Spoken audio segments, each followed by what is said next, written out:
नमस्कार मंडळी, पूजाच रेसिपी मराठीमध्ये तुमचं स्वागत आहे. थंबनेल बरोबर पाहिलंय तुम्ही. आज आपण ज्वारीच्या पिठात कोबी घालून एक खमंग चविष्ट असा पदार्थ बनवतोय. ज्यांना कोबी आवडत नाही तेही हा पदार्थ मागून मागून खातील, एवढा रुचकर तयार होतो. सगळ्यात महत्त्वाचं म्हणजे बनवायलाही खूप सोपं आहे व जास्त वेळही लागत नाही. अगदी 10 ते 15 मिनिटात हा पदार्थ तयार होतो. त्यासाठी कोबी स्वच्छ धुवून घ्यायचा व कोबीचे मोठे मोठे काप करायचे. जास्त बारीक करायची गरज नाही, कारण आपण कोबी चॉप करून घेणार आहोत. त्याचबरोबर एक छोटा कांदा पण चिरून घ्यायचा. कोबी व कांदा चिरून चॉपरमध्ये चॉप करून घेतले आहेत. जर तुमच्याकडे चॉपर अवेलेबल नसेल तर एकदम बारीक चिरून घेतलं तरीही चालेल. आता आपल्याला एक वाटण बनवायचं आहे. त्यासाठी मिक्सरच्या भांड्यात 8 ते 10 हिरव्या मिरच्या, आल्याचा तुकडा, लसूण पाकळ्या, 1 चमचा जिरे घालून मिक्सरला फिरवून घ्यायचं. आता एका भांड्यात 1.5 वाटी कोबीसाठी 2 वाट्या ज्वारीचं पीठ घ्यायचं. हे मी आपण रेग्युलर भाकरीसाठी जे पीठ वापरतो ते चाळून घेतलं आहे. त्याच वाटीने 1 वाटी गव्हाचं पीठ घ्यायचं व चॉप केलेला कोबी घालायचा. पिठाचं व कोबीचं प्रमाण तुम्ही किती बनवायचं आहे त्यानुसार कमी जास्त करू शकता. चॉप केलेला कांदा, केलेलं हिरव्या मिरचीचं वाटण, त्याचबरोबर सुक्या मसाल्यांमध्ये 1 चमचा हळद, 1 चमचा लाल मिरची पूड, 1 चमचा धनेपूड, चवीनुसार मीठ व भरपूर बारीक चिरलेली कोथिंबीर घालायची. सर्व जिन्नस एकजीव करून घ्यायचे. तुम्ही जर आपल्या चॅनलवर नवीन असाल तर आत्ताच पूजाच रेसिपी मराठीला सबस्क्राईब करा व बेल आयकॉन प्रेस करा, म्हणजे अशा नवनवीन रेसिपीचे नोटिफिकेशन्स तुम्हाला मिळत राहतील. हा पदार्थ अजूनच खमंग बनवण्यासाठी मी इथं 2 चमचे बेसन वापरलं आहे.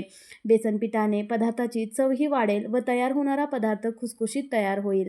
आता या मिश्रणामध्ये थोडं थोडं करत पाणी मिसळून घ्यायचं. एकदम पाणी घालायचं नाही.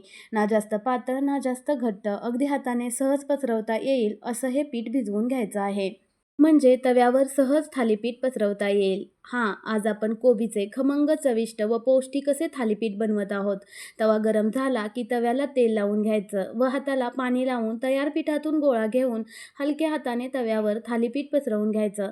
पीठ हाताला चिकटत असेल तर पाण्यात हात बुडवून थालीपीठ पसरवायचं. थालीपीठ पसरवत असताना गॅसची फ्लेम एकदम लो ठेवायची, नाहीतर थालीपीठ पसरवायच्या अगोदरच करपून जातील. थालीपीठ पसरवून झालं की थालीपीठाला होल करायचे व चमच्याने कडेने व होलामध्ये तेल सोडायचं. असं केल्याने थालीपीठ वरून खुसखुशीत व आतून मस्त वाफवून निघतात. थालीपीठ थोडी जाड असल्याने इथं तेलाचा वापर जास्त करावा लागतो. तेल कमी वापरलं की थालीपीठाचे खाताना तोठरे बसतात. वरून झाकण ठेवून 2 ते 3 मिनिटांसाठी मंद आचेवर खालची बाजू खरपूस होईपर्यंत थालीपीठ भाजायचं. झाकण काढून दोन्ही बाजूनी मस्त खरपूस भाजून काढायचं. हे कोबीचे थालीपीठ बनवायला जेवढे सोपे आहेत त्याहून अधिक खमंग, चविष्ट तयार होतात. ज्यांना कोबी आवडत नाही ते देखील हे थालीपीठ आवडीने खातील. तुम्ही जर एकदा हे थालीपीठ बनवले ना, लहानांपासून मोठ्यांपर्यंत सर्वांना आवडतील. सगळ्यात महत्त्वाचं म्हणजे तुम्ही हे थालीपीठ केव्हाही बनवू शकता. सकाळचा नाश्ता, दुपारचं जेवण किंवा संध्याकाळचं जेवण असो, पचनाला एकदम हलके व टेस्टी असे हे थालीपीठ तयार होतात. लहान मुलांच्या टिफिनलाही तुम्ही हे थालीपीठ बनवून देऊ शकता. मी इथं अजून एक थालीपीठ थापून घेतलं आहे. मस्त तेल लावून 2 ते 3 मिनिटांसाठी झाकण ठेवून वाफवून घ्यायचं. पलटून मस्त खमंग भाजून काढायचं. मग तुम्ही कधी या पद्धतीने कोबीचे थालीपीठ बनवले आहेत का?